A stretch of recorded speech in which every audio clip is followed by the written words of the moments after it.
Right at the very end of the Bible, there's this incredible vision of a heavenly city, a perfect paradise. And its entrances, they're described in a way that has just captivated readers for 2,000 years. We're talking about the 12 gates of the New Jerusalem. And in this explainer, we're going to unlock what they really mean. I mean, just stop and think about that for a second. It's not a gate decorated with pearls. The gate is a single, massive, perfect pearl. And there are 12 of them. This incredible image from the book of Revelation is our starting point.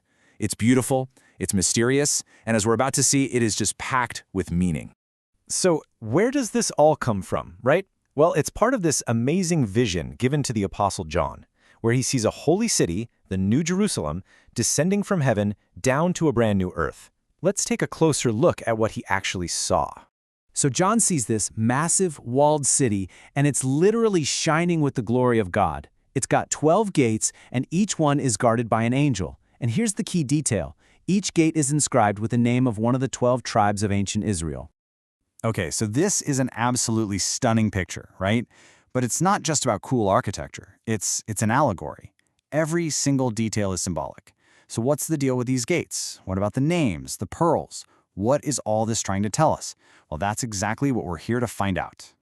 Okay, to really get the gates, we've got to start with the names written on them. And to do that, well, we have to rewind, like all the way back to the beginning of the Old Testament. Yeah, those names on the gates, they're not just pulled out of a hat. They represent a story that was thousands of years in the making.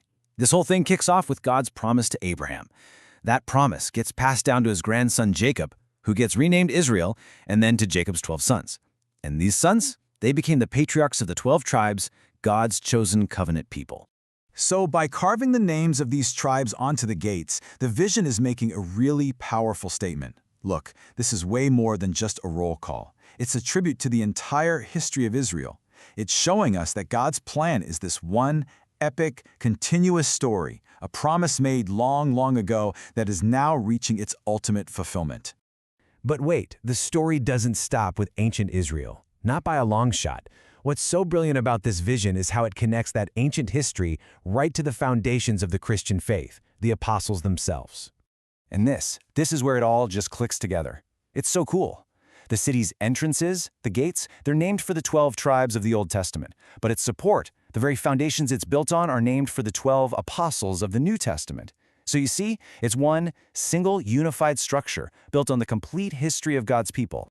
So what this tells us is that this city isn't some exclusive club for just one group or one era. The architecture itself is shouting that the New Jerusalem is the ultimate home for all the faithful, from every single era, patriarchs and apostles, Old Testament saints and New Testament believers, all of them together. All right, so we've talked about the names on the gates. Now let's actually decode the gates themselves. What do they symbolize? First up, that number 12. It is everywhere in this vision, right? 12 tribes, 12 apostles, 12 gates, 12 foundations, and all through the Bible, the number 12 is a big deal. It represents divine order and, crucially, the completeness of God's people. Okay, and the material? Pearls. Back in the ancient world, you have to understand, a pearl was the ultimate symbol of value, something so naturally pure and perfect that a person couldn't make it any better. It immediately makes you think of Jesus' parable about the pearl of great price, a treasure that's worth giving up absolutely everything for. That's what this city, and getting into it, represents. And then you've got the guards. There's an angel at every single gate. And this should sound familiar, right? Just like an angel stood guard at the entrance to Eden after the fall, these angels are guarding this new paradise.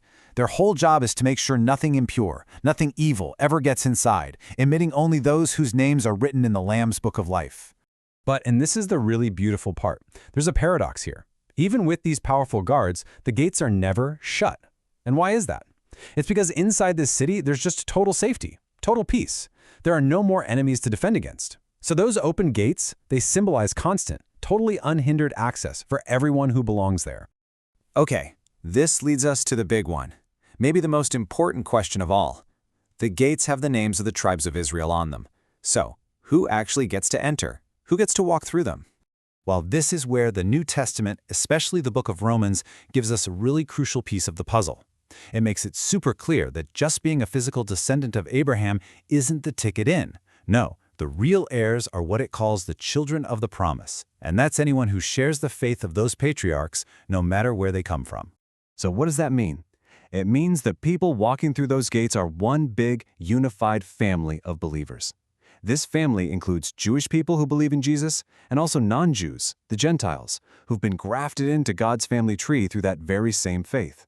So at the end of the day, it's not about your bloodline. It's all about faith. So you see, this whole vision of the 12 gates, it's not just some dusty old mystery. It's a picture of our final, incredible destination. And think about it, with gates facing north, south, east, and west, and standing open forever, that image becomes this profound, eternal invitation to absolutely everyone. And that just leaves us with one last question to chew on. What does that open invitation, stretching out in every direction, really mean for us, right here, today?